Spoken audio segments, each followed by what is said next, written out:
Hello guys, welcome back. അങ്ങനെ വീണ്ടും മറ്റൊരു വീഡിയോ ആയി ഞാൻ വന്നു. ഇന്ന് ഞാൻ കൊട്ടാരക്കരയ്ക്ക് പോവാണ്.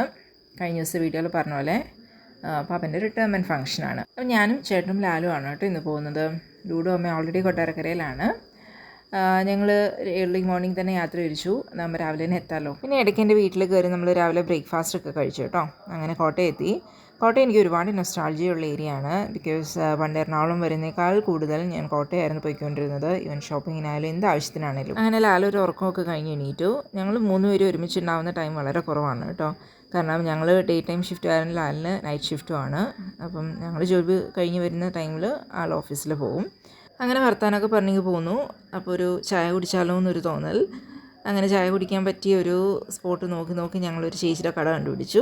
അങ്ങനെ വലിയ തിരക്കൊന്നും ഉണ്ടായിരുന്നില്ല കേട്ടോ. ഞങ്ങൾ 2 ഓംലേറ്റ് പറഞ്ഞു. പെട്ടെന്ന് തന്നെ ചേച്ചി ഞങ്ങൾക്ക് ചെയ്തു തന്നു. അത്യാവശ്യം നല്ല ടേസ്റ്റ് ഉണ്ടായിരുന്നു കേട്ടോ അതിന്. പിന്നെ ഈ ചേട്ടൻ നല്ല ചൂടോടെ ഉണ്ടംപൊരി അങ്ങനെ പലഹാരങ്ങൾ ഉണ്ടാക്കിക്കൊണ്ടിരിക്കുന്നുണ്ടായിരുന്നു. പിന്നെ ഓരോ ചായയും ഞാൻ ആ ചേട്ടൻ്റെ നിന്ന് നല്ല ഒരു ഉണ്ടംപൊരിയും കൂടെ വാങ്ങിച്ചു. പണ്ട് ബോണ്ട എന്നൊക്കെ ആയിരുന്നു കേട്ടോ പറഞ്ഞുകൊണ്ടിരുന്നത്. ഇപ്പം 2 രീതിയിലും കേൾക്കാറുണ്ട്. ബോണ്ട, ചിലർ ഉണ്ടംപൊരി എന്ന് പറയും. അങ്ങനെ ഞാൻ ആ ചൂട് ഉണ്ടംപൊരിയൊക്കെ കഴിച്ച് ചായയൊക്കെ കുടിച്ച് അങ്ങനെ ഫൈനലി നമ്മൾ വീടെത്താറായി കേട്ടോ. ഇവിടുന്ന് കുറച്ചേ ഉള്ളൂ. അപ്പോൾ ഈ ലെഫ്റ്റ് സൈഡിൽ കാണുന്നതാണ് മുട്രമല എന്ന് പറയും. ഇത് ഇപ്പം അത്യാവശ്യം നല്ല ഫേമസ് ആയിട്ടുള്ള ഒരു ഡെസ്റ്റിനേഷനാണ് കേട്ടോ. ആസ് പാർട്ട് ഓഫ് ടൂറിസം ഒരുപാട് ഡെവലപ്മെൻറ്റ്സ് ഇതിൽ വന്നിട്ടുണ്ട്. പണ്ടൊക്കെ താഴെ വണ്ടി നിർത്തിയിട്ട് നമ്മൾ മുകളിലോട്ട് ഫുള്ളി നടന്ന് കയറണമായിരുന്നു. ഇപ്പോൾ കുറേ സ്റ്റെപ്പൊക്കെ വന്നു. അങ്ങനെ കുറേ ഡെവലപ്മെൻറ്റ്സ് വന്നിട്ടുണ്ട്. സോ ഫൈനലി നമ്മൾ വീടെത്താറായി. ഇനി അങ്ങോട്ടുള്ള റോഡെന്ന് പറഞ്ഞു കഴിഞ്ഞാൽ പുതിയതായി വരുന്നവർക്ക് ഒരിത്തിരി ടാസ്ക് ഉള്ള റോഡാണ്. ബിക്കോസ് ഒരു നല്ല ഇറക്കമാണ്. ഇപ്പോൾ ഇതെല്ലാം കോൺക്രീറ്റ് ചെയ്തിട്ടുണ്ട്. പണ്ട് ഫുൾ കല്ലും ഇതുമൊക്കെ ആയിരുന്നു. അപ്പം വണ്ടിയുടെ ടയർ കറങ്ങുന്നതുകൊണ്ട് വണ്ടി കയറാൻ ബുദ്ധിമുട്ട്, അങ്ങനെയൊക്കെ കുറച്ച് ടാസ്ക് ഉണ്ടായിരുന്നു. ഞാൻ മാരേജൊക്കെ കഴിഞ്ഞ് വന്ന ടൈമിൽ ഈ ഒരു റോഡ് ഇറങ്ങുന്നതും കയറുന്നതൊക്കെ ഒരു അഡ്വഞ്ചറസ് ഇതുപോലെ ആയിരുന്നു കേട്ടോ ഫീലിങ്. ഇങ്ങനെ ഡൂഡുവിനെ കാണാനായിട്ട് ഞാൻ ഭയങ്കര വെയിറ്റിംഗ് ആണ് കേട്ടോ. ഇത്രയും ദിവസം ഇതുവരെ മാറി നിന്നിട്ടില്ല, ഫസ്റ്റ് ടൈമാണ്. അപ്പം അതുകൊണ്ട് വണ്ടി നിർത്തിയിട്ട് വേണം ചാടി ഇറങ്ങാൻ എന്നുള്ളൊരു മൈൻഡ് സെറ്റിലാണ് ഞാൻ. കുഞ്ഞമ്മ ഇവിടെ മുകളിൽ തന്നെ നിൽക്കുന്നുണ്ടായിരുന്നു. അപ്പോൾ ഡൂഡു ഇതാ താഴെ നിന്ന് ഓടി വരുന്നുണ്ട്. പക്ഷേ എന്ത് ചെയ്യാനാ, ഓടി വന്നത് അവൻ എൻ്റെ അടുത്തോട്ടല്ല, അവൻ ചേട്ടൻ്റെ അടുത്തോട്ടാണ് കേട്ടോ പോയത്. ഇത്രയും ദിവസം എന്നെ കാണാതിരുന്നതിൽ അവന് യാതൊരു വിധ വിഷമവും ഇല്ലായിരുന്നു എന്ന് എനിക്ക് മനസ്സിലായിട്ടോ. സാരില്ല, ഡൂഡു അല്ലേ എന്നോർത്ത് ഞാനങ്ങ് ക്ഷമിച്ചു. അങ്ങനെ ഞങ്ങൾ ബാഗും സാധനമൊക്കെ എടുത്തു വെച്ചു. ഡൂഡു ഇവിടെ ആക്ച്വലി ഇവിടുത്തെ ഒരു മെമ്പറിനെ പോലെ തന്നെ ആയിട്ടോ. അവൻ ഫുൾ ഓൺ എനർജി ആയിരുന്നു. ആദ്യം ഇവിടെ നിൽക്കില്ല, വേറെടുത്തും പോയി നിൽക്കില്ല എന്നൊക്കെ പറഞ്ഞുകൊണ്ടിരുന്ന ആൾ ഇവിടെ ഫുള്ളി സെറ്റായിരുന്നു. പിന്നെ ഡൂഡു വരുന്ന പ്രമാണിച്ച് കുറേ ഗെയിമൊക്കെ ഡൗൺലോഡ് ചെയ്തൊക്കെ സെറ്റാക്കി വെച്ചിട്ടുണ്ടായിരുന്നു. ടോപ്പ് വെച്ചു. ഇത് GT5 അങ്ങനെ എന്തോ ഗെയിമാണ് അവൻ കളിക്കുന്നത്. ഇടയ്ക്ക് പറയുന്നതൊക്കെ എന്തോ ചീറ്റ് കോഡെന്നൊക്കെ. അപ്പം ഞാൻ വന്നതേ കുറേ ചീറ്റ് കോഡുകൾ ആശാൻ കാണാതെ പഠിച്ചു വെച്ചിട്ടുണ്ട് കേട്ടോ. അപ്പോൾ ഏതൊരു വണ്ടി മാറ്റാനായിട്ടുള്ളൊരു ചീറ്റ് കോഡാണ് കക്ഷി അടിക്കുന്നത്.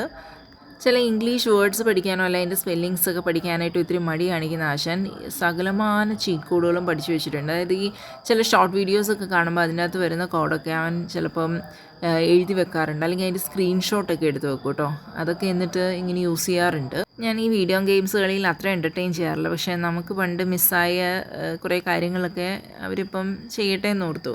പിന്നെ ഞാൻ വന്നത് ചെറിയ ചെറിയ കൈസഹായങ്ങളൊക്കെ ആയിട്ട് അടുക്കള ഭാഗത്തൊക്കെ ആയിട്ട് ഇങ്ങനെ ഒന്ന് കറങ്ങി നടന്നു.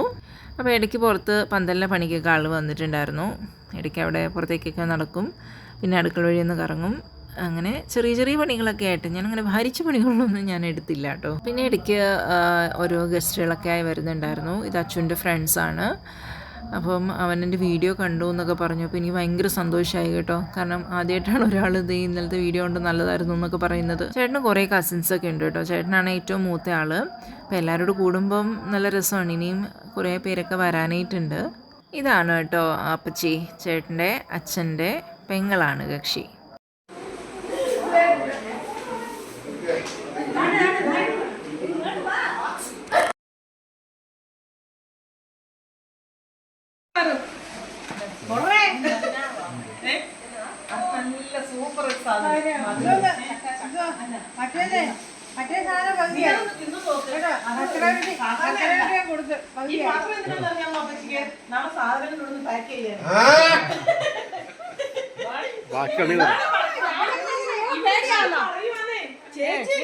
നിങ്ങളുടെ പാത്രം കൊണ്ടു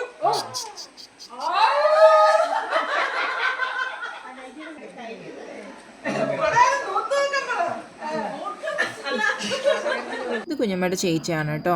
ആൾ പാപ്പനൊരു മോതിരവും അതുപോലെ അപ്പച്ചി ഒരു ഷർട്ടൊക്കെ കൊടുത്തു. അപ്പോൾ ഇങ്ങനെ ഗിഫ്റ്റൊക്കെ കിട്ടി എല്ലാവരും ഒക്കെ ഒരുമിച്ചൊക്കെ നിന്നപ്പം ആൾ ഭയങ്കര ഇമോഷണലായിപ്പോയി. ആൾ ഒന്ന് ചെറുതായിട്ടൊന്ന് കരയൊക്കെ ചെയ്തു. അങ്ങനെ വൈകുന്നേരമായപ്പം പന്തൽ പണികളൊക്കെ ഏകദേശം ഇങ്ങനെയായി. പിന്നെ ഞങ്ങൾ വർത്തമാനമൊക്കെ പറഞ്ഞ് പാപ്പനൊരു 7 കിലോ ബീഫൊക്കെ വാങ്ങിച്ച് സെറ്റാക്കി വെച്ചിട്ടുണ്ടായിരുന്നു. അപ്പം ചേട്ടനെ കൊണ്ടത് കുക്ക് ചെയ്യിക്കാനാണ്. അപ്പം ഞങ്ങൾ പൂരി ഉണ്ടാക്കാമെന്ന് ഓർത്തു. ഞങ്ങൾ പൂരിയുടെ മാവൊക്കെ കുഴച്ചു.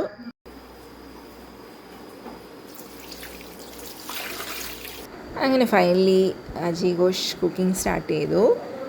നമ്മുടെ ബീഫൊക്കെ മസാലയൊക്കെ പുരട്ടി വെച്ചു. കുറേയധികം സമയം രാത്രി ഇങ്ങനെ വിശാലമായി കിടക്കുന്നതുകൊണ്ട് കുറേയധികം സമയമുണ്ടായിരുന്നു കേട്ടോ. അപ്പോൾ അങ്ങനെ ബീഫ് കറി വെക്കാനുള്ള എല്ലാം പുരട്ടി വെച്ചു. പിന്നെ നമ്മൾ പൂരിയൊക്കെ ഉണ്ടാക്കി. അപ്പോൾ അവിടെ കണ്ണനും ലാലും കൂടെ സവോള അരിയിലാണ് കേട്ടോ. രണ്ടുപേരുടെ അരിഞ്ഞുകൊണ്ട് തന്നെ പെട്ടെന്ന് സവോളയൊക്കെ തീർന്നു. പിന്നെ പൂരി ആണെങ്കിലും നല്ലപോലെ ഇത് പൊങ്ങിയൊക്കെ വന്നിരുന്നു, പൊളച്ചൊക്കെ വന്നിരുന്നു. അപ്പോൾ അത്യാവശ്യം നല്ല സോഫ്റ്റും ആയിരുന്നു. നമ്മൾ നല്ല പൂരിയൊക്കെ കഴിച്ചു, മസാല കറിയൊക്കെ കൂട്ടി കഴിച്ചു. ടി വിയിൽ പിന്നെ പറക്കും തളിക സിനിമയൊക്കെ ഇട്ടിട്ടുണ്ടായിരുന്നു. അപ്പോൾ എല്ലാവരും കൂടെ ഇരുന്ന് ആ സിനിമയൊക്കെ കണ്ട് നല്ല കോമഡിയാണല്ലോ. എപ്പോൾ വേണമെങ്കിലും നമുക്ക് ബോറടിക്കാതിരുന്ന് കാണാൻ പറ്റുന്ന സിനിമകളിൽ ഒന്നാണല്ലോ. അപ്പോൾ അതെല്ലാം കണ്ടു. പിന്നെ അവിടെ കിച്ചണിൽ ചേട്ടനും ലാലും കൂടി ബീഫ് കറി വെച്ച് തുടങ്ങി.